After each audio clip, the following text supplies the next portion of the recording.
My friend encouraged me to be unfaithful and open up my marriage, but then my husband turned the tables on me. Jack, she believed she was being clever, unaware that a colleague of hers, disgusted by the situation, had already informed me. I made my own plans and got ready. Thankfully, I had enough time to control my anger and prepare for what was coming. The events were set to unfold tonight, right after dinner. Kayla asked, "Tonight then?" I confirmed, "Yes, I'm finally going through with it. After dinner, I'll hand him a beer, and then I'll let you know how it goes." She reminded me, "Stay strong, he won't like it, but you need to remain firm." I assured her, "I will. Just like we discussed, he has no other option. This is the way things will be. If he truly loves me, he'll let me pursue this for my own happiness." She agreed. "That's right. Be ready for him to yell and object, but he'll come around eventually and accept the new situation. It's vital that you remain calm yet firm. Let him throw his tantrum, and eventually he'll understand that you're in control," she continued. "Exactly," I replied. "As far as he knows, this is only a temporary change. Once he accepts it, he might even start to enjoy it, and then it can continue." Kayla asked, "Are you certain about all this?" "Jack can be very stubborn," I reassured her. "Look, Kayla, Jack loves you more than anything. Yes, he'll get upset, but once he calms down, he'll realize that his love for you is so deep that he'll do anything to keep you happy, even this." She seemed convinced. "Okay, you're the expert." I added, "Trust me, it took me 2 failed marriages to figure this out, but I refined my approach in my 3rd one. You've met my current husband, he's completely under my control now. He even stands by the bed when I'm with another man, and sometimes he cleans up afterward. In a month, Jack will be following the same path, and you'll have both the security of your marriage and the satisfaction of other relationships." After finishing my day, I went home to cook Jack's favorite meal. When he arrived, he greeted me with, "I love you," and a kiss on the cheek, as always. Despite all my planning, I was still nervous. This was a huge shift in our relationship, but I believed it was worth it. Mary had been sharing her ideas from her feminine marriage ministry for quite a while, and I'd seen how it had worked for her and her husband. He seemed genuinely content with how their relationship evolved. I was sure Jack would appreciate it too. Dinner was relaxed as we exchanged stories about our day and discussed current events. It was a typical, easygoing evening for us. After dinner, I insisted that Jack take a beer and unwind while I took care of the dishes. He resisted slightly, wanting to assist, but I assured him I had it covered. I stored the leftovers, loaded the dishwasher, and prepared myself. With a glass of wine in hand, I walked into the living room, ready for the conversation. "Jack, sweetheart, we need to talk," I began. He replied, "Sure, about what?" I continued, "I know this might be hard for you to hear right now, but it's something I need to do. Just remember, it's only temporary," he responded. "All right, if it's that important to you, I'll do my best to support you." His calm reaction surprised me. That's good, I thought. We've talked about having children, and I'm almost ready, but I need to do a few other things first. It'll only take a couple of months, and then we can focus on starting a family. He replied, "That's great, love. What do you need to do?" I took a deep breath and said, "Well, Jack, I need some time to explore before I fully settle down. It's just temporary, and after that, I'll be the best wife and mother you could wish for." He seemed open-minded, saying, "All right, that seems reasonable, but what's your plan?" I was caught off guard by how well he was handling the news. "I'll be seeing other men for a while. We'll continue to be intimate, but I'll also spend time with others to clear my head. Remember, it's just physical with them. My love is for you alone. After a few months, I'll come back to being your faithful wife, and then we can start our family." Jack's tone shifted slightly. "Kayla, you don't seem to be asking for my permission, so I assume your mind is made up. If you're looking for approval, you won't get it from me, but I won't stop you if you feel it's necessary." Things were going more smoothly than I'd expected. He spoke calmly, without raising his voice, which reassured me that Mary might have been right about him eventually accepting this new dynamic. He asked, "So how will this work? Are you planning to move out, or should I? Are you bringing them here, or will you go to their place or a hotel?" I explained, "We'll both stay here. We're married, and like I said, we'll keep our relationship. I might visit them or bring them over, and if that happens, you'd have to sleep in the guest room. A hotel room wouldn't be necessary if we can just stay here." He accepted this reluctantly, saying, "Again, I'm not on board with this, but I don't want us to be intimate during this time. I won't risk any health issues. Once you're done, we'll wait for you to get tested before we resume." I reassured him, "Don't worry, Jack. I understand your concerns. I love you, and I'll respect your wishes, he replied. Okay, so when do you plan to start your explorations? I informed him Mary and I are planning to visit a club tomorrow night and meet some colleagues. I might bring one of them home, so it's probably best if you move into the guest room for the next couple of months. All right, Kayla, I'll handle moving in before you get back tomorrow night, Jack said as he returned to his reading. I couldn't believe how mature he was being about the whole situation. My heart swelled with relief.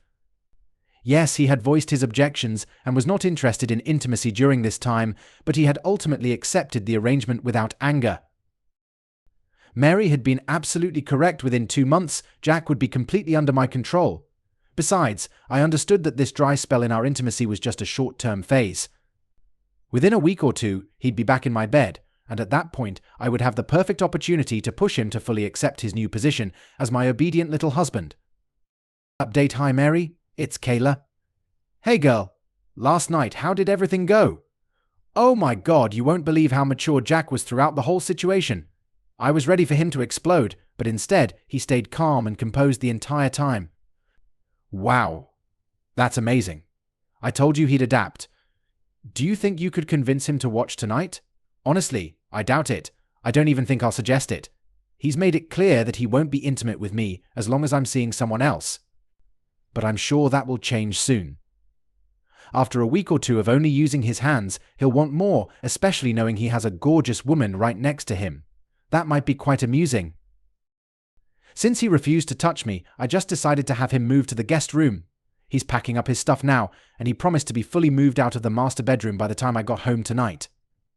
Haha, I love that you've renamed it the owner's bedroom instead of the master bedroom. I think I'll start using that myself. Oh, definitely. Anyway, I should get ready. I'll see you at the club, okay? Bye. Later that night, Jack had made decent progress packing up the items from my bedroom. I wasn't entirely sure why he felt the need to use boxes instead of just carrying armloads down the hallway, but he explained that it would be less walking and would allow him to sort through things and leave behind anything he no longer needed. I guess that made some sense, but I was too focused on getting ready to really care. He did mention how alluring I looked in my lingerie set complete with a garter belt, stockings, and 5-inch heels. He said nothing, however, when I slipped into the little red cocktail dress I had purchased for our 5th anniversary last year. That was actually the only time I had worn it, but I looked stunning in it. I informed Jack that I'd be heading out and planned to be back around 1 a.m. I mentioned that he didn't need to wait up, as I might have company when I returned. After saying that, I grabbed my clutch and prepared to leave. He told me not to worry, assuring me that he would have moved out by the time I got back, and he closed the last box as I walked out of the house. A sense of unease lingered inside me, but I couldn't quite pinpoint its source. Still, I chose to ignore it and turn my attention to the night's anticipated fun. At the club, I ran into Mary, Larry, and Josh, the account manager known for his good looks and rumored endowment according to Mary and some of the other women at the office. While Jack was reasonably well endowed, the idea of being with someone significantly larger was intriguing, especially since they were reputed to know how to put their assets to good use. During our chat, as our first round of drinks arrived, Mary asked me about Jack's move to the guest room. I confirmed that he had finished packing and reassured me that he'd be completely moved out by the time I got back. Upon hearing this, Josh asked if Jack had really said that, and I reaffirmed, recalling Jack's words when I mentioned my return time. Our group erupted into laughter at the idea, and Larry jokingly expressed his disappointment that Jack had moved out since he was hoping to include him in a risk scenario. I jokingly suggested that maybe, with a little persuasion, we could make those arrangements happen. Amidst the teasing, I realized that neither Larry nor Josh had yet invited me to dance. Over the next few hours, we spent time on the dance floor and indulged in drinks. I danced with both of them multiple times, especially during slow dances where we held each other closely, feeling their bodies pressed against me. Throughout the night, their hands kept finding their way to my backside.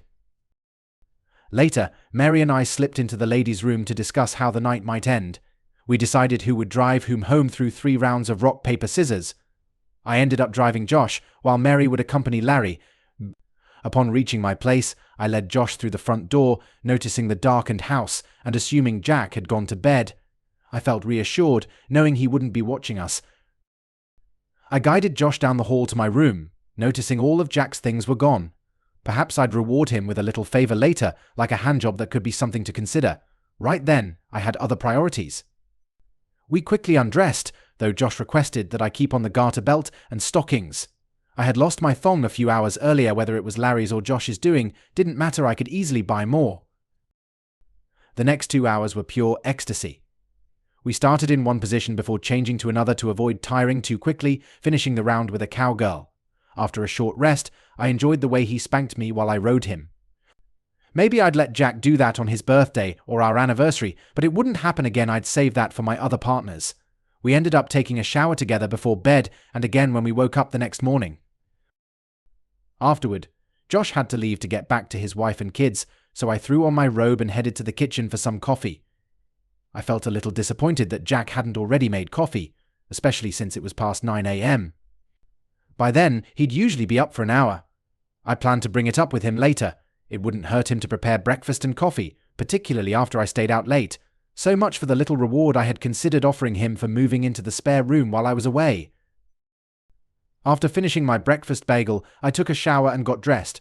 The warm water was just what I needed to ease my sore muscles. With no plans for the day, I opted for an old pair of shorts and a t-shirt, considering I'd only be around Jack. I chose a practical bra and an old pair of regular underwear. Just as I finished tying my hair into a ponytail, the phone rang. "Hey, girl, it was Mary."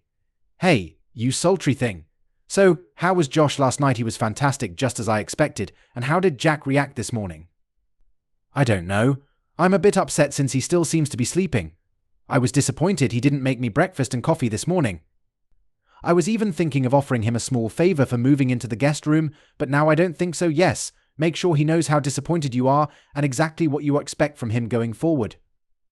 Keep pressuring him, but make sure to give small rewards when he behaves well. This will motivate him to keep trying. Honestly, I'm getting frustrated that he hasn't gotten out of bed yet. Hold on while I get him up." I walked down the hallway to the guest room, knocked loudly on the door, and shouted his name. There was no reply. I knocked again, but still no response. Finally, I turned the handle and swung the door open. "Oh no," I blurted out. "What's wrong?" Mary asked over the phone. "Jack isn't in the guest room, and his clothes aren't in the closet," I replied. "Wait," I added, hurrying through the house. "Damn, his truck is gone, and so are all his tools." That nagging feeling at the back of my mind began to take shape. "Oh no," I whispered. "What is it?" Mary pressed. "Jack moved out. Now I understand what he meant earlier. He never said he'd move his things into the guest room. He only mentioned moving his stuff out of my room, and that he'd be moved out before I got back. I assumed he meant moving out of my room, but he actually meant leaving the entire house." "Damn, I need to call him and see where he went," I said. No, that's a mistake. It makes you look weak. Stay strong and let him reach out to you. Trust me, he's just throwing a tantrum. He'll come crawling back in a few days. This is actually a good thing. It gives you a reason to punish him and make him beg to do things to earn his way back. It speeds up the process. You might even get Josh or Larry to father a child, and then make Jack raise it for you." "Are you sure about that?" I asked. "Absolutely. Look at what my husband does for me." "Well, I have to admit, you've been right so far." "Of course I have." "Oh, and by the way, Larry wants to meet you in the supply room for an hour on Monday. Think we can pull that off?" "Sure, at least half the office girls do it. It's gotten so bad that I have to schedule my own time there. I'll email you the details, just note it as an appointment somewhere else. Don't worry, the boss never goes in there, and anyone who needs something from the closet asks me first." We chatted a while longer before ending the call. I must admit, I felt uneasy about Jack's departure. Despite everything, I truly cared for him and imagined a future together. Mary's description of a more liberated lifestyle sounded appealing, giving me the freedom to explore relationships with different men while planning to eventually let go of them, with Jack remaining as my devoted, submissive partner. Maybe in a few years I could negotiate with Jack to let me tie him down in exchange for giving up other lovers, but of course, he wouldn't need to know that I wasn't fully ready to quit. Yes, I could use the idea of restraint as a condition for his return. It's worth considering. In any case, I needed to recover from the previous night and brace myself for a challenging day at work. I shrugged off the thoughts, made a simple dinner, poured myself a glass of wine, and went to bed.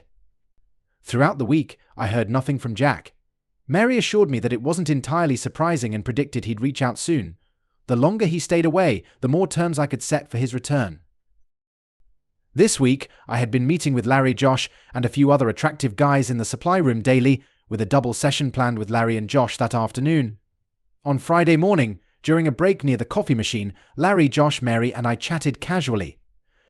Suddenly, a professionally dressed woman approached and asked if we were Kayla Adams, Mary Morgan, Josh Johnson, and Larry Jones. After we introduced ourselves, she handed each of us an envelope and took quick photos with a small digital camera. She mentioned that we'd been served and headed straight to our boss's office. I called after her, asking what this was about, and she replied in a sweet southern accent that she was only paid to deliver the papers, not read them. She entered our boss's office without knocking, and less than a minute later, she left the building with a cheerful goodbye. Simultaneously, we opened our envelopes, revealing divorce papers citing infidelity. I froze, stunned by what I saw. Shortly after, Josh and Larry's phones rang. Their wives, having received proof of their affairs, were ready to throw their belongings out. And divorce papers were on the way. Our boss's loud voice rang out from his office, expressing his anger. He appeared in the doorway, shouting so the entire office could hear, summoning Adams, Morgan, Johnson, and Jones to his office immediately. A sense of dread washed over me as we walked past him, heads down, and entered his office, the door slamming behind us. Once inside, he made his displeasure clear, emphasizing that this situation went far beyond mere trouble. He demanded an explanation, waving a manila envelope in the air, but none of us dared to say a word. He then informed us that the company was now facing a lawsuit for failing to comply with the moral standards outlined in the employee handbook. He asked if any of us understood why this legal action had been taken. Again, we were silent. He went on to explain that the suit accused Mrs. Adams, Mr. Jones, and Mr. Johnson of inappropriate behavior, while Mrs. Morgan was accused of turning the supply room into a makeshift company brothel. He challenged us to deny these claims and asked if such incidents happened during work hours or on company premises. None of us responded. Frustrated, he criticized our conduct, explaining that due to a court order, he couldn't fire us until the case was resolved.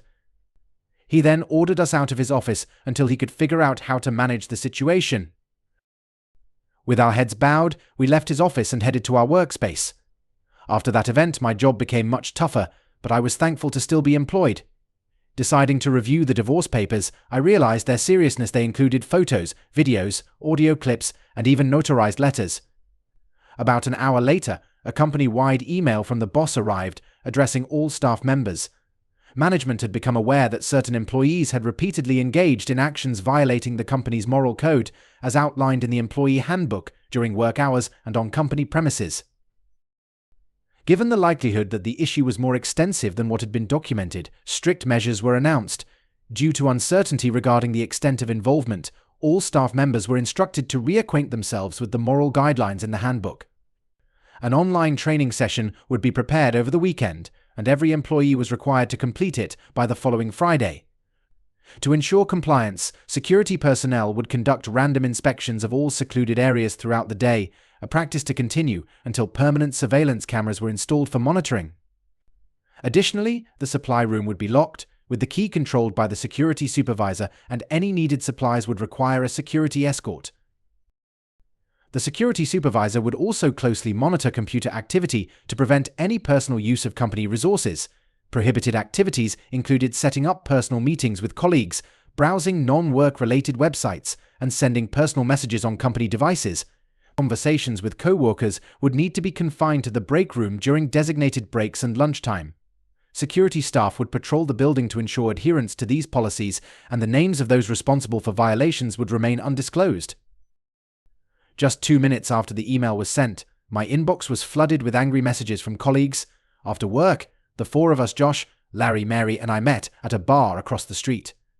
We gathered at a small table in a corner, drawing disapproving stares from other co-workers, enjoying Friday happy hour.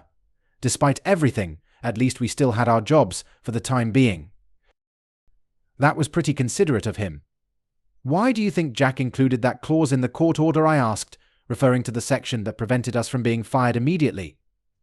Josh dismissed my question, suggesting that Jack's goal wasn't to minimize damage but to make things more difficult for us. Curious, I asked for more details, and Josh brought up the issue of alimony. He pointed out that, while infidelity was the grounds for divorce, having a stable job and income could prevent a judge from awarding spousal support. He warned that losing our jobs could increase the chances of a sympathetic judge granting financial aid, making it wise to stay employed until the divorce was finalized. Larry then floated a scenario for after the divorce, suggesting that if all four of us lost our jobs, it could potentially eliminate the chance of alimony. Josh replied that, in such a case, he would resign on Monday. Larry, jokingly referencing his natural blonde status, warned that quitting voluntarily could have legal consequences. He explained that leaving a job after filing for divorce might appear as an attempt to secure financial support from the ex-spouse, which could result in a negative judgment in court. The best course of action, he advised, was to keep the job and save up money. Josh expressed his concern about our situation, emphasizing that his and my wives might receive both alimony and child support due to having kids. He worried about the challenges they would face if they lost their jobs, as spousal and child support are determined based on income at the time of divorce. It all seemed rather bleak. Realizing the potential fallout, I felt an urge to reach out to Jack and try to make things right. Despite wanting to support my friends, the thought of losing my husband made me rethink my priorities. In a moment of introspection, I reconsidered my initial intentions and realized that if I had to choose between saving my marriage or maintaining friendships, I would do whatever was necessary to keep my relationship intact. I quickly grabbed my phone and tried to call Jack, only to be met with a message saying that my number was blocked. Frustrated, I asked Mary if I could use her phone, explaining that Jack had blocked me and that I needed to speak with him.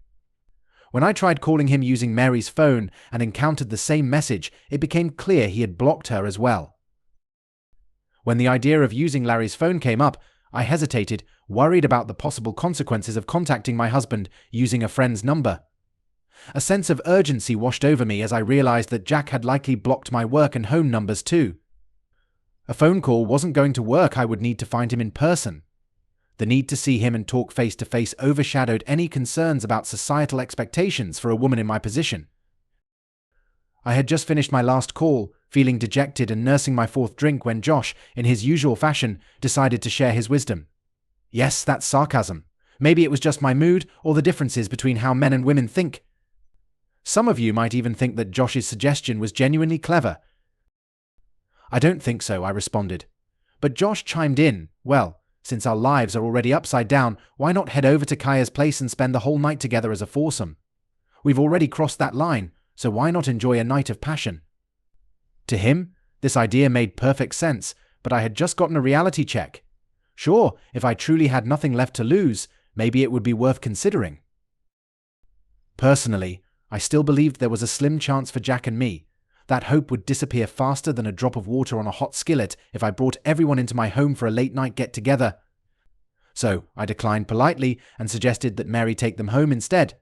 I had a husband I was trying to win back. I spent the weekends doing everything I could to find Jack. I drove around motel parking lots for hours, searching for his truck.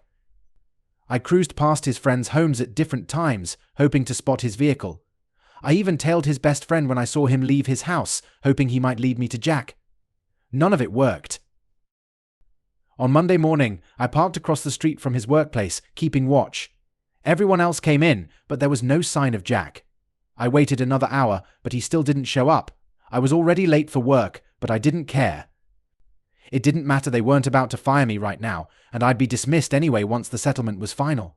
With that in mind, I got out of the car and walked into the building. I noticed that Jack's office door was shut, so I asked the receptionist if he was around. She informed me that he was gone for 2 weeks. The boss shot me a furious glare when I arrived 2 hours late, but I ignored it. Every phone I could use was blocked, his friends wouldn't lend a hand, and I couldn't even get a message to him at work. I had no idea where he was, so showing up at his door wasn't an option. Sending mail wouldn't work either, since I didn't know where to send it. What were my choices? Email. He always checks his email. I just had to hope he hadn't blocked me there too. I didn't hold back with my email to Jack, no excuses, no attempts to justify my behavior. I had been foolish and wasn't blaming Mary for my decisions. Listening to her talk about women's roles in marriage had been intriguing, but I should have known better than to think Jack would accept it. Realizing how much I needed this reality check, I poured my heart out, apologizing for my actions. I told Jack that, Despite my recent mistakes, I still loved him deeply and regretted everything. I admitted that he hadn't done anything wrong and that I had been incredibly selfish and foolish. Even though I knew I didn't deserve his forgiveness, I begged for it, willing to do anything to make things right between us. I offered to become the partner he needed, giving up any idea of creating a different type of relationship. Instead, I was eager to be part of a more traditional dynamic, with him taking the lead and me following. I emphasized that I would do absolutely anything to get back to where I belonged with him. I knew what anything meant, and I was willing to prove it. Even though he had no reason to trust me, I offered to wear a chastity belt and give him the keys as a sign of my commitment. I had even gotten tested for STDs, and I told him I would send the results as soon as they were ready. No matter what, I reminded Jack that he was the best person I'd ever known and that I knew he wouldn't intentionally hurt me, even if I probably deserved it. I wasn't asking him to forget or trust me again right away. I just wanted a chance to prove myself, to be with him in whatever way he chose.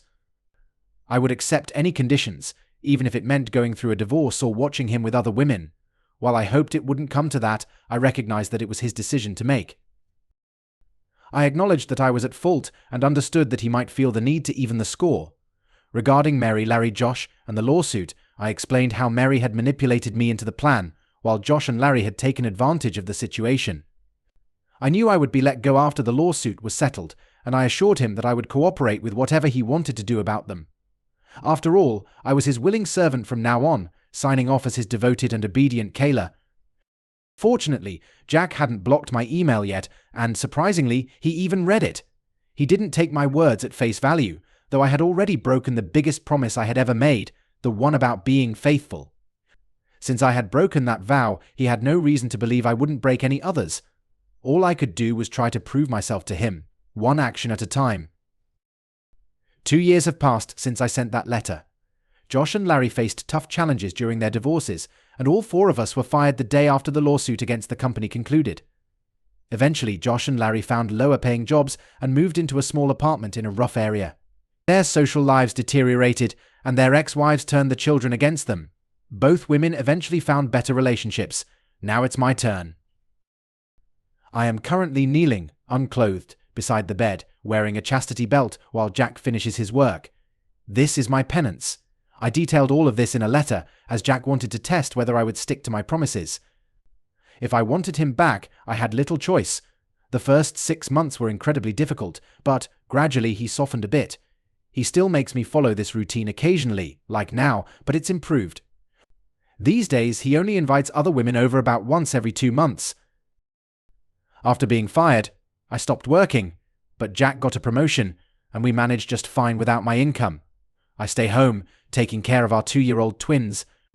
Most of the time, I'm without clothes, though Jack recently mentioned that I should start wearing them around the house soon, as the kids are getting old enough that it feels inappropriate.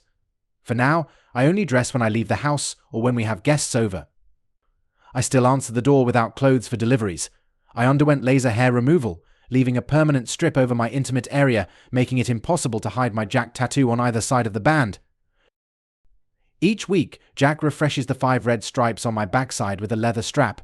Right after the 5th strike, he removes my plug and reclaims me as I lean over the couch. I'm not perfect sometimes. There are more marks on my body when I make mistakes, but I genuinely appreciate it. Who knew that a strap's sting could create such a strong connection? As for Mary, she's still married. It's true that she lost her job too, but nobody expected her to face serious consequences. Her husband seemed to be entirely under her control, so finding another job and moving on seemed easy for her. But life doesn't always turn out as expected, does it? In reality, her husband, Harold, wasn't the weak man everyone assumed. Once he gathered the evidence, he was furious.